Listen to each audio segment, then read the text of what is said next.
د حق وینا کولو په هغې باندې موږ ټولو ته د عمل کولو توفیق را نصیب کړي. موږ په تیرو جمعو مبارکو کې د مؤمن څه صفات بیان کړ چې په مؤمن کې به دا صفت وي او دا صفت وي. نن د مؤمن یو بل صفت بیانولی شي چې هغه د مؤمنانو سره به شفقت کوي، د رب العالمین په مخلوق باندې به شفقت کوي. یو مسلمان به په بل مسلمان باندې رحم کوي، د رحم معامله به ورسره کوي. په شفقت کې دا معنی نرمی کول چې هر ورسره پیدا شي چې زه دا نیک عملونه کوم او داسې نه چې رب العالمین چرته زما دا نیک اعمال برباد نه کړي. په انسان کې د احسان ماده اله پیدا کیږي چې کله یو عمل وکي او د هغې نه پس ویریږي او رب العالمین ته وجاړي چې رب العالمین چرته زما دا نیک عمل ضایع نه کړي. الله ته زاری منت وکړي چې رب العالمین ته په خپل درگاه کې قبول کړي. دا صفت د رسول الله صلی الله علیه وسلم مبارک په ملګرو کې صحابه کرامو کې وو او مونږ او تاسو کې دا صفت نشته. شفقت علی علم فرمایي چې شفقت دې توای چې رب العالمین تعالی کم طاقت درکړې ده، کم همت درل درکړې ده، هغه په دې انسانانو کې استعمال کی، یعنی د یو چانا تکلیف لري کی. یره په پزړه کې لري چې حسنا چرته یو انسان باندې زمانه زیته وشي او رب العالمین چرته ما راگیر نکی. په مؤمن کې بدا خامی نوي، د دې خامی نه به پاک وي چې دې راولږي او په یو مسلمان باندې د زیته وکي. امام احمد بن حنبل امام اهل السنت والجماعه رحمت الله تعالی علیه په کتاب الزهد کې د سفیان الثوری رحمه الله نه نقل کړي. هغه وایي چې کله تا خپل ځان او پیجند نو دا خلک چې ستا باره کې څومره خبرې کوي دا تعالی څه ضرر نشي درکولی. یعنی انسان مو په خپل ځان باندې رحم کوي، چرته د رب العالمین حدود کراس نکی، د شریعت مطهره د حدود نه وانوړي، نو انسان مؤمن پزان باندې به هم رحم کوي او د بل چا سره به هم رحم کوي. د بل مسلمان عزت بکوي، داغه د روح، داغه د جسم، داغه د اهل، د دې ټولو حفاظت به بل مسلمان کوي، هغه سره به د شفقت معامله کوي. دا خپل صفات دي چې په انسان کې پیدا شي. د رب العالمین نیک بنده به داسې نه وي چې صرف خپل عبادات بکئی، ذکر اذکار بکئی او په نورو خلقو باندې به تکلیف وي، په کونډو رونډو باندې، په یتیمانو باندې، په مسافرو باندې او د د په هغوی باندې شفقت نه راځي، په زړه کې رحم او درد د هغوی د پاره نه راځي. نو رب العالمین به داسې خلق جنت ته څنګه بوزي چې د ستا په زړه کې د بل مسلمان ورور د پاره څه درد نشته دی، شفقت پکې نشته دی، داسې خلق بیا رب العالمین جنت ته نه بوزي. د شفقت دا ډیر ښکلی صفت دی چې انسان په خپل ځان کې پیدا کی. که چا کې دا صفت وي خو د رب العالمین د طرف نه ورکړل، او که په چا کې نی نو په ځان کې پیدا کول پکار دی، کوشش پکار دی. لکه څنګه چې دا مارغان دي د خپلو بچو باندې دا وزر کلاو کی او د خپل سینې لاندې کی، شفقت پکې ډیر وي، د رحم ماده پکې ډیر وي. په پرندو کې دا خپل بچی د خپل سینې لاندې کی، دا شانته هغه الله د کائنات مالک ها رحیم ذات خپل رحیم پیغمبر محمد عربی صلی الله علیه و آله وسلم مبارک ته فرمای واخفض جناحك لمن اتبعك من المؤمنین. ته د خپل وزر د رحم وزر د خپل مرګرو د کلاو کا دیته کلاو کا د خپل مرګری د رحم وزر لاندې. دا غم مکوا، دا فکر مکوا چې داخله کول نه مسلمانیږي. کو څوک مسلمانیږي او حق قبلوي خو قبول بکی، او که څوک حق نه قبلای نو ته دا غي دومره فکر مکوا، بلکې ستا د همدردۍ، د محبت او د شفقت لایق چې کوم دی هغه دا مسلمانان دي، ستا مرګري دي، دی ته ته د خپل رحم وزر کلاو کا او دی دا غي لاندې. ابو موسی اشعری رضی الله تعالی عنہ مبارک وای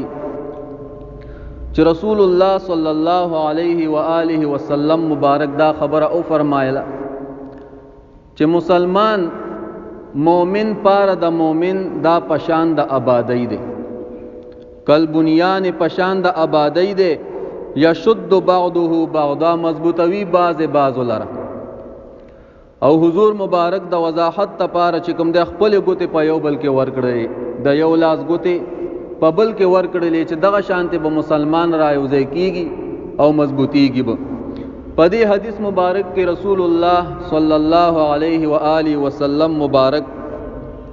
خپل امت ته د اجتماعیت اعلان کوي چې تاسو را یوځای شئ، پاټې نه مو جوړېږئ، بلکې یو ډله شئ، په ډلو کې خپل ځانونه مه تقسیموئ، او یو مسلمان به د بل مسلمان هغه ته قوت ورکړي، د هغه حفاظت وکړي، او د هغې تشبیه رسول الله صلی الله علیه وسلم د آبادۍ سره ورکړي ده. لکه څنګه چې آبادی کې یوه خښته د بلې خښتې د تقویت سبب وي، د مضبوطوالي سبب وي. لکه ته دیوال وې، نو په دې دیوال کې چې تا لاندې خښته نه ایښي، نو بره خښته ته نشي کېښوی، او چې بره خښته دې نه ایښي نو دیوال په بره نه خیږي. نو دغه شانته یو مسلمان به رالګېږي او د بل مسلمان هغه سره به د شفقت او د رحم معامله کوي. هغه کمزوری وي نو هغه ته به تقویت ورکوي، هغه له به قوت ورکوي، هغه به مخ په بره باندې خیږي. هله به چې کوم دی مسلمان مؤمن به یو مضبوط قوم جوړ شي، داسې قوم به جوړ شي چې نالاندې کېدونکی قوت به مسلمان جوړ شي. خو نن سبا چې مسلمان دغه ذلت سره مخامخ دی، په هر ځای کې په ظلم کېږي. وجه د هغې دا ده چې مسلمانان تقسیم شوي دي، په ډلو کې تقسیم دي، یو اکابر پسې خوشی دی او بل اکابر پسې خوشی دی. د قرآن او د حدیث چې کوم عقیده د ډېر لږ خلک دي چې هغوی په هغې باندې ولاړ دي، کینې د نیمې نه زیات خلک چې کوم دی هغه په دغه خپلو اکابرینو پسې ورخوشي دي. که قرآن کې یو خبره راغلی او د د اکابرینو خلاف یې خو نه منو، او که نه اکابرونو یو خبره کړي او قرآن کې پرت راغلی نو بیا هغه نه منو، بیا به د اکابرینو خبره منو، نو دا خبره خطا دي. نو حضور مبارک فرمایي چې مسلمان به د بل مسلمان سره د شفقت معامله کوي، د رحم معامله به ورسره کوي. همدغه ابو موسی اشعری رضی الله تعالی عنہ مبارک وای چې رسول الله صلی الله علیه و آله وسلم مبارک دا خبره وکړه چې څوک زمونږه د جماعتونو نه یا بازارونو نه تیریږي او د سره غشي وي، نو د خپل غشي په خپل قابو کې اوساتي، او یاد داغه دغه سوکا تیر اړخ چې کم دی دا د پلاس کې مضبوط اونیس، چرتا مسلمان په خوګ نشي. په حدیث مبارک کې د حضور صلی الله علیه وسلم مقصد هغه شفقت کول دي، د بل سره د رحم معامله کول دي. دراوی دلته کې شک ته چې حضور مبارک جمعهتونه یاد کړي دي او که بازارونه یاد کړي دي، خو به هر حال هر ځای کې چې د خلکو ګڼوي، یا په جمعات کې خلک راجمع کیږي او یا په بازارونو کې خلک راجمع وي، نو حضور مبارک فرمایي چې د سره دا کوم غشي دی په هغه وخت کې وسله غشي او توري وي. نن سبا وسله چې کوم دا ټوپک او تماجی دي، نو د خپل وسلې حفاظت وکړي. داسې به نه کوي چېرته مسلمان په زخمی شي، نو حضور مبارک د مسلمان دغه معمولی وینا چې د بدن نه روزي په ناحقه طریقه سره دا حرامه ګرځولي ده، دا حرامه ده. نو په خپل ځان باندې د بهرامي وکړله او په خپل ځان باندې د ظلم وکړو، نو حضور مبارک فرمایي ځان سره هم رحم وکړي او په خپل مؤمنانو مسلمانانو ورونو باندې هم رحم وکړي. نن سبا په ودونو کې په کوژدو کې خلک دا هوایي فایرنګونه کوي، هوایي ډزیو کې، او څومره خلک په دې باندې مړه شول، ولګي په هوایي ګولۍ باندې او مړ شي. دا به وایي چې زمونږ نه غلطي وشوه. غلطي خو دې ته نه وایي، غلطي خو دې ته وایي چې ته دلته روان یې او پیلۍ د چیو ډکه ده او په خپې درنه ولګي ده، په غلطۍ سره نو دا غلطي شو. او دا خو غلطي نه ده چې ته ټوپک راوالی او ډزې وکړې، دا خو تا قصدن وکړل، د شریعت مجرم شي د رب العالمین په نسبت مجرمي نو دا کار بنه کې نو حضور مبارک فرمای پزان باندې رحم وکي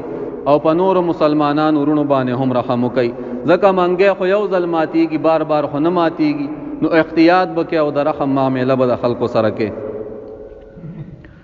نعمان بن بشیر صحابی رضی الله تعالی عنہ مبارک وای چې رسول الله صلی الله علیه و آله وسلم مبارک دا خبره کړی دا چې د مؤمنانو مثال د یو بل پمینس کې د محبت د همدردی او د مهرباني دا په مثال د یو بدن دی لکه څنګه چې په بدن کې یو اندام ته تکلیف وي نو د هغې د وجنا ټول اندام ټول جسم چې کوم دی هغه خوږیږي داسې نه وي چې تا په سر باندې درد دی او نور بدن دی صحیح وي لکه په مسلم شریف کې یو حدیث مبارک ته رسول الله مبارک فرمای چې د مسلمانانو مثال د یو بدن دی که په سر باندې درد راشي نو ټول جسم بیکار وي که سترګو باندې درد راشي نو ټول جسم بیکار وي دغه شانته به مسلمان وي که په مشرق کې یو مسلمان وي او هغه باندې تکلیف وي نو په مغرب کې چې کوم مسلمان دی دا به د هغه تکلیف غم او درد په خپل ځان باندې ګڼي او په دې باندې به خفه کیږي لکه څنګه چې د دې بدن د اندامونو د یو بل سره کنیکشن دی په لاس باندې درد دی نو سترګې داسې نه کوي چې ورته ووایي چې زه ستا باندې درد دی موږ به اوده شو ناغم نه اوده کیږي په هغې کې ورسره بیدار وي او تبې نیولی وي خوب وله نه ورځي دغه شانتې د مؤمنانو مسلمانانو ترمنځ ایمانی تعلق دی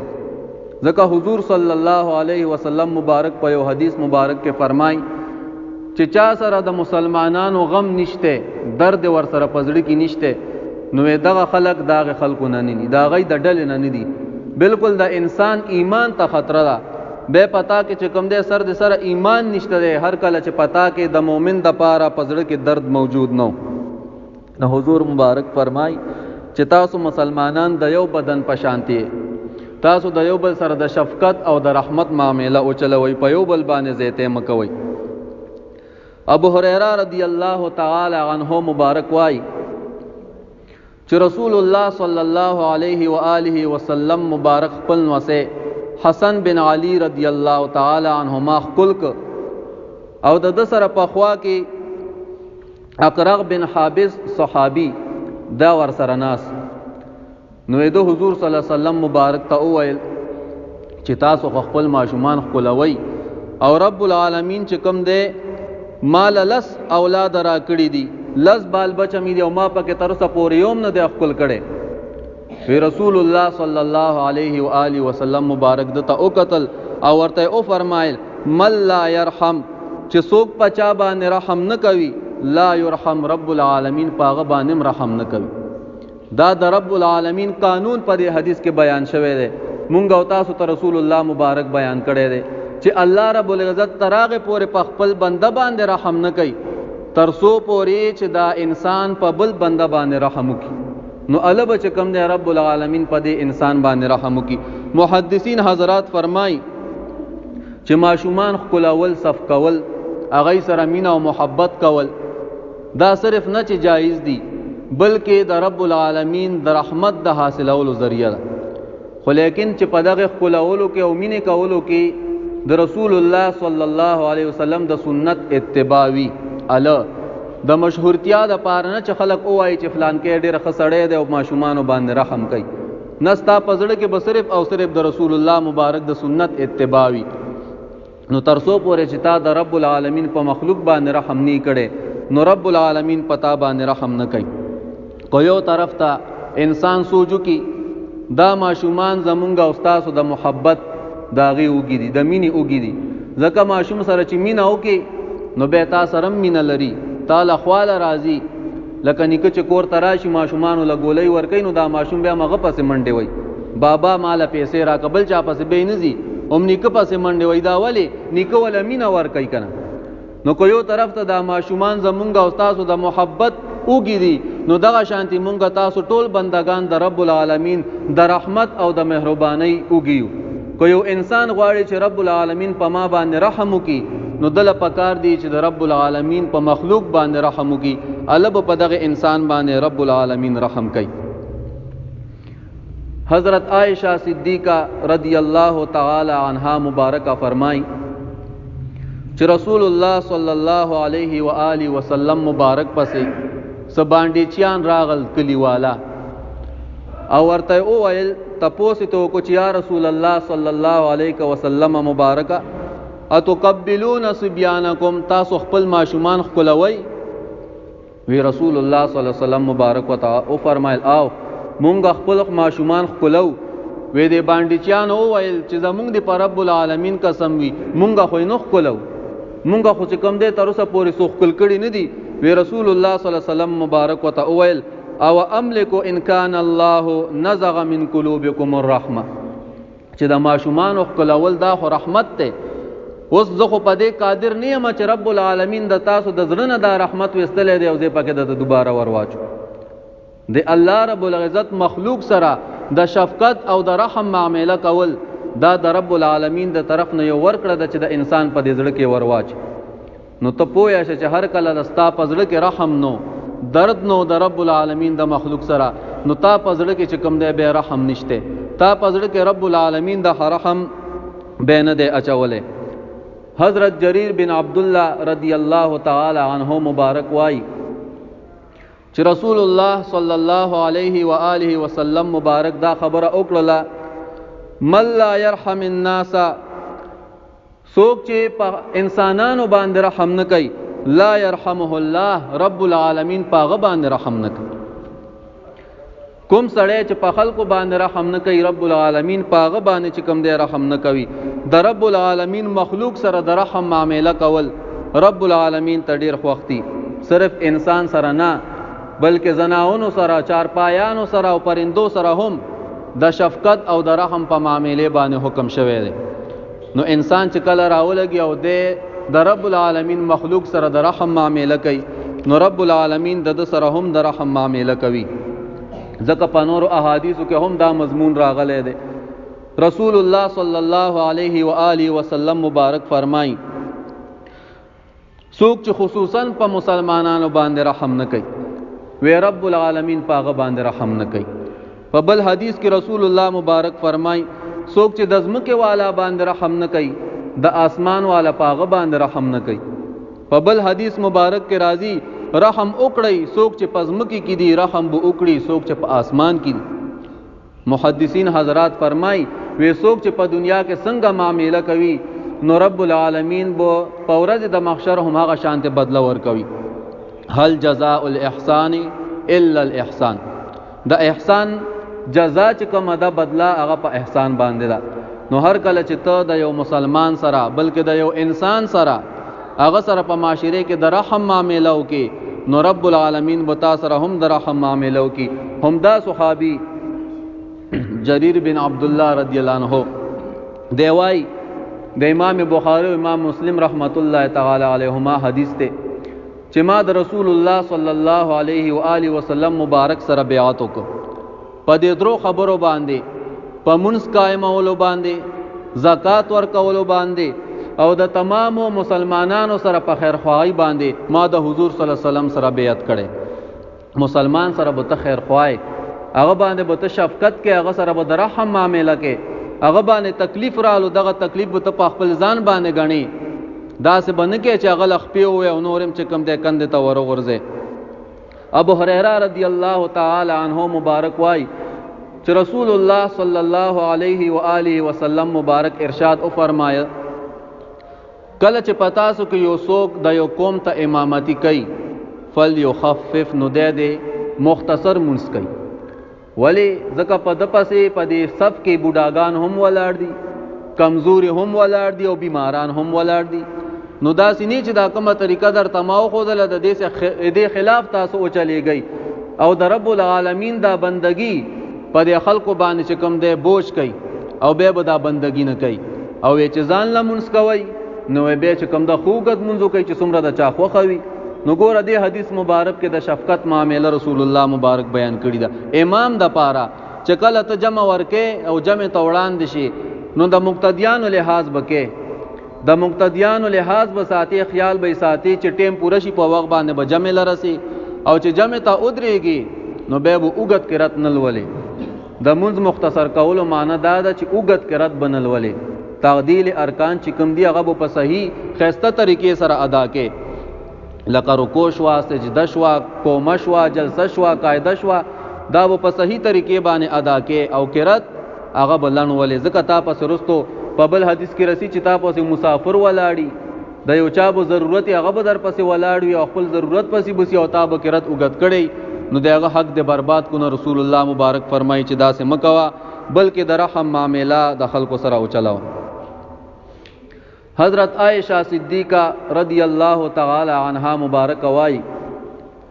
چې رسول الله صلی الله علیه و آله وسلم مبارک به یو عمل خوخولو، مستحب عمل بو هغه خوخولو، خو لیکن د دې د یری نه به پرې خودو چې دا خلق صحابه کرام ما پسې اقتدا کوي او زما عمل باندې غي عمل کوي زما په طریقې باندې، دا سینی چرته رب العالمین په دای باندې دا عمل کول فرض نک، بیا به زما دا امت دغه عمل نشي کولای غي ته به تکلیف وي. نو ګور رسول الله صلی الله علیه وسلم مبارک سونه د شفقت والا انسان دی، خپل امت ته پاره په هر حال کې آسانی لټولی، د امت ته نن سبا وګوره په کومه باندې روان په هر طریقې کې د رسول الله مبارک خلاف، په وادي خادي کې په غم کې د رسول الله خلاف. اول د انسان خپل جسم ته وګوري چې د کومه جامع اچولی دی آیا دا د سنت مطابق دي، د پنسي د گیټون اخکته دي، دا پرتوک د سنت مطابق جوړ کړي، کم وخت چې نن سبا د سکولونو والا جوړي دا د سنت مطابق دي، کمی ګيري چې دا خلق خري او پکې نخري کوي دا د سنت مطابق دي. جمهور وایي چې ګيرا ودا واجب دا سنت نه ده، ګيرا واجب ده، د دې خريول رسول الله مبارک ته بسونه درد ور کوي.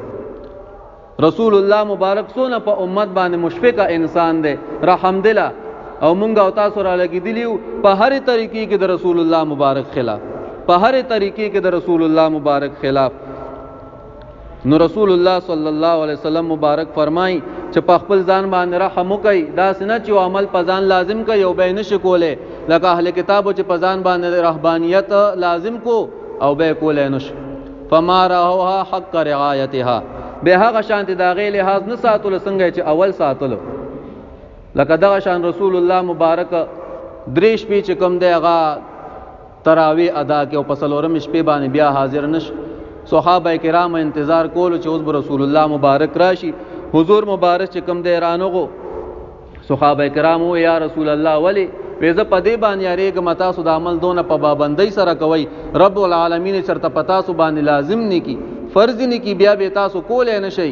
نو دغه د وجه نه د حضور مبارک مونږ او تاسو ته تعلیم را کوي چې یو بل پمینس کې د رحم معاملې او چلوي، د شفقت معاملې او چلوي.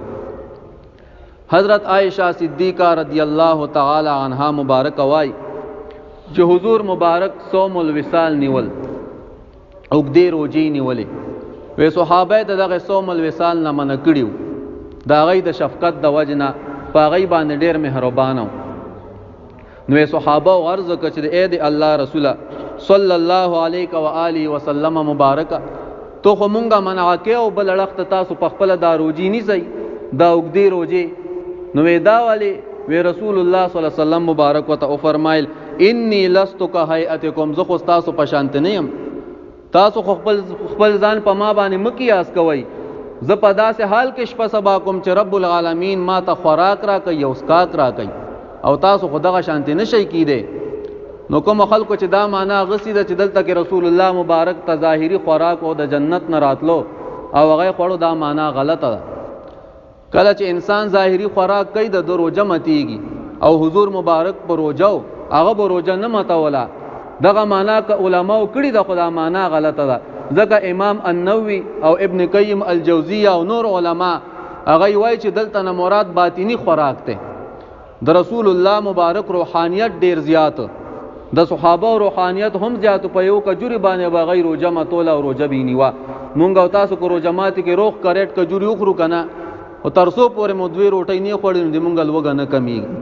کم خلق چې ذکر اسکار ډیر کوي دغه خلکو روحانیت سیواوي، دغه خلکو خېټه نه نوځي، او کم خلق چې رب العالمین نه غافل وي نو دغه خلکو بیا خوراک ډیری او خېټه غټي. نو د حضور مبارک روحانیت سیواو،